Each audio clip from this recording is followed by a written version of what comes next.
প্রত্যেকটা মানুষের জন্য রুহুল কবির রিজভী অনুপ্রেরণা। এরকম রিজভী আহমেদ বিএনপিতে হাজার হাজার জন্ম নিক ইনশাল্লাহ। খালেদা জিয়ার সৈনিকরা রাজপথে বারবার স্লোগান দিয়ে প্রমাণ করেছে, ঝড় বৃষ্টি আধার রাতে আমরা আছি দেশনেত্রী বেগম খালেদা জিয়ার সাথে। অবশ্যই আবেগ অনুভূতি জায়গা। দেশনেত্রী বেগম খালেদা জিয়া যখন জেলে ছিলেন তখন আমি একদিন সকালবেলা বাসায় রয়েছি, ঈদের দিন সকাল বাজে 8টা। রিজভী ভাই আমাকে ফোন করে বলতেছে যে নয়ন, কিছু লোকজন নিয়ে পল্টন পার্টি অফিসের সামনে আসো, আমরা মিছিল করব। আমি বললাম ভাই প্রচন্ড ভাবে বৃষ্টি হচ্ছে, মুষলধারে বৃষ্টি হচ্ছে। বলছে নয়ন, শহীদ রাষ্ট্রপতি জিয়া রহমান সাহেবের সৈনিকরা, দেশনেত্রী বেগম খালেদা জিয়ার সৈনিকরা রাজপথে বারবার স্লোগান দিয়ে প্রমাণ করেছে, ঝড় বৃষ্টি আধার রাতে আমরা আছি দেশনেত্রী বেগম খালেদা জিয়ার সাথে। আজকে দেশনেত্রী বেগম খালেদা জিয়া জেলে রয়েছেন, আমরা আজকে ঈদের দিনে সকালবেলা মিছিল করবই করব।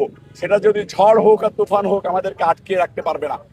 এটা সেই রিজভী আহমেদ আজকে বিএনপির মহাসচিব হয়েছেন, এটা আমাদের জন্য অনেক আনন্দের এবং আবেগের।